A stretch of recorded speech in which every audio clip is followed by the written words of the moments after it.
오늘 우리에게 주신 하나님의 말씀 누가복음 1장 14절로 25절 말씀입니다. 생명샘가 7월 2일 수요일 말씀 백성을 준비하리라 함께 읽겠습니다. 너도 기뻐하고 즐거워할 것이요 많은 사람도 그의 태어남을 기뻐하리니 이는 그가 주 앞에 큰 자가 되며 포도주나 독한 술을 마시지 아니하며 모태로부터 성령의 충만함을 받아 이스라엘 자손을 주 곧 그들의 하나님께로 많이 돌아오게 하겠습니다.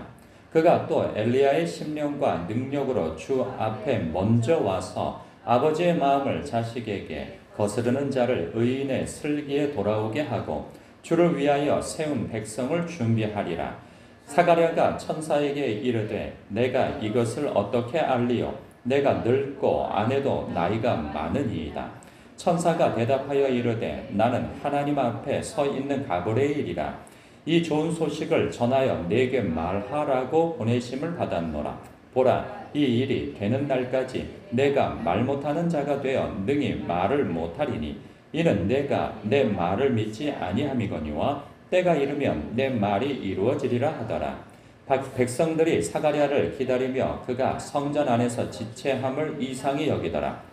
그가 나와서 그들에게 말을 못하니 백성들이 그가 성전 안에서 환상을 본 줄 알았더라. 그가 몸짓으로 뜻을 표시하며 그냥 말 못하는 대로 있더니 그 직무의 날이 다 되매 집으로 돌아가니라.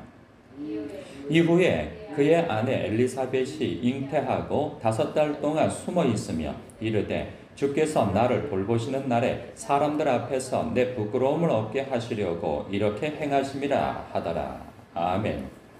세례 요한의 탄생에 관련되어진 이야기가 되고 있는데요. 세례 요한은 성경에서 굉장히 중요한 사람입니다. 복음서를 보면은 복음서마다 등장하는 사람이 있고 등장하지 않는 사람이 있고 그렇습니다. 그런데 꼭 등장하는 사람이 있는데 반드시 등장해야 하는 사람, 등장해야 할 사람이고 등장시키는 사람인데 그 사람이 바로 세례 요한입니다. 이 세례 요한은 마가복음에 보면 이야기 전개가 굉장히 빠릅니다.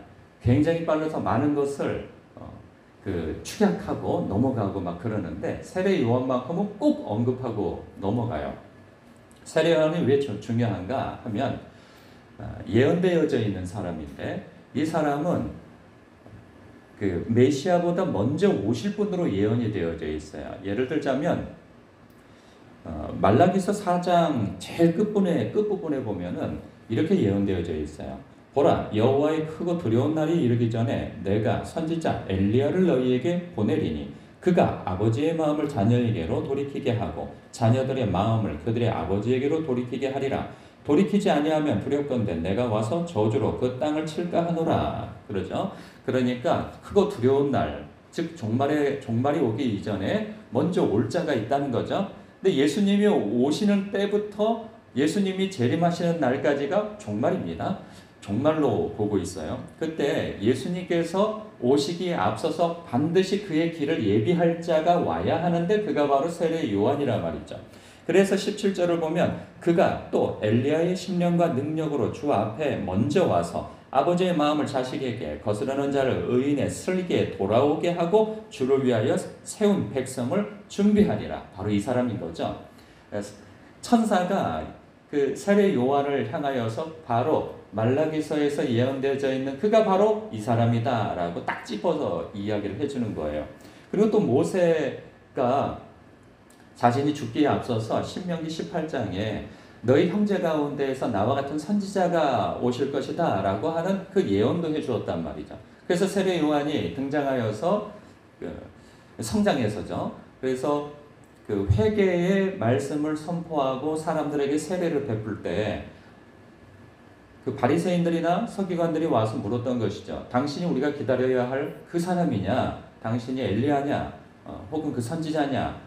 모세냐? 이제 그렇게 물어봤을 때 아니라고 이야기를 하죠. 그러니까 겸손과 그리고 직접적으로 나는 엘리야나 모세가 아니다라고 이야기를 하는 대목이 나와요. 그러나 그는 예수님 앞서 그 길을 예비할 자로 온 것이 분명하단 말이에요. 근데 저는 여기서 오늘 주목해 보고 싶은 그에 대한 보고 싶어요. 15절에 보면 이는 그가 주 앞에서 큰 자가 되고, 그는 큰 자라는 거예요. 큰 자. 그러니까 아직 태어나기 전이에요. 그의 부모에게 그가 태어나는 것은 너도 기뻐하고 즐거워할 것이요 많은 사람도 그의 태어남을 기뻐하리라. 이는 그가 주 앞에 큰 자가 될 것이기 때문이라는 거죠. 큰 자. 만약에 우리가 그 아이를 갖게 되어지기 이전에 기도하는데 주님께서 그는 큰 자가 될 것이다 라고 그런 말씀을, 예언의 말씀을 듣는다면 우리는 어떤 생각을 하게 되어질까요? 큰 자. 혹은 내가 태어날 때 우리 부모님이 야, 내가 너 가졌을 때 꿈속에서 주님께서 너는 장차 큰 자가 될 거라고 하셨어. 그러면 무슨 생각을 하게 될까요? 네? 대통령이나 큰 정치가나 큰 사업가나, 그러니까 세상에서 이름을 떨칠 만한 굉장히 그 어떤 그 사회적 지위와 명예가 상당히 높은 사람이라고 마음에 생각을 하게 되어질 거예요. 그런데 그의 삶의 일대기를 잠깐 보자면 그는 일찍 부모님을 여입니다. 왜냐하면 나이가 많이 들어서 아이를 가진 덕에 이 아이의 성장 과정 속에서 일찍 죽는 것 같아요. 그래서 그는 그 광야에서 자라게 되어져요. 광야의 어떤 지역의 어떤 수도 뭐라 그러네? 그 경건한 어떤 무리 안에 섞여서 성장하는 듯 보여요. 그러면서 그는 세상에 등장할 때에는 거의 야인처럼 등장을 합니다. 그러니까 번듯한 어떤 사람의 어떤 번듯하고 교육을 많이 받고 사회적 지위가 높은 사람의 모습으로 등장하는 것이 아니라 야인의 모습. 그의 몸에는 그 낙타 털옷을 입고 그리고 석청을 먹고 광야에서 외치는 자의 소리로 등장한단 말이죠. 뿐만 아니라 그가 사람들의 주목을 받아서 잠깐 그가 사람들로부터 큰 자로 칭함을 받을 때가 있어요. 그러나 그건 아주 잠깐이에요. 예수님이 등장하고 난 이후에는 바로 사라지게 되어집니다. 사라져서 그는 역사의 뒤안길로 싹 감춰져 버리고 예수님이 주목을 받게 되어지죠. 이 세례 요한을 따르는 그 제자들조차도 질투심을 가질 정도로 우리 스승님은 왜 이렇게 쭈그러드는 거야? 예수님이 아니 스승님인 이 세례 요한이 세례를 소개를 시켜준 세례를 준 그 예수라고 하는 사람이 더 주목을 받고 우리 스승님은 왜 이렇게 쭈그러드는 거야? 라고 질투를 할 만큼 그는 그의 세력이 확 쭈그러듭니다. 뿐만 아니라 그는 왕의 그 비행을 직선적으로 그 책망을 하였다가 그가 감옥에 갇히고 그리고 헤로디아 사건으로 인하여서 목 베어져서 죽게 되어져요. 그러니까 그의 결말도 비참한 결말을 맞이하게 되어지죠. 그러니까 우리가 세상적 눈으로 볼 때 큰 자인가? 이렇게 생각이 되어질 만한 삶을 산단 말이에요. 근데 놀랍게도 예수님께서 그를 평하실 때에는 뭐라고 말씀하시냐? 여자가 낳은 자 중에 가장 큰 자다라고 말씀하심을 봐요. 그러면 보통 우리가 생각하고 있는 큰 자, 그리고 예수님이 말씀하여 주신 바 평한 바 큰 자는 조금 그 결이 다른 것을 보게 되어져요.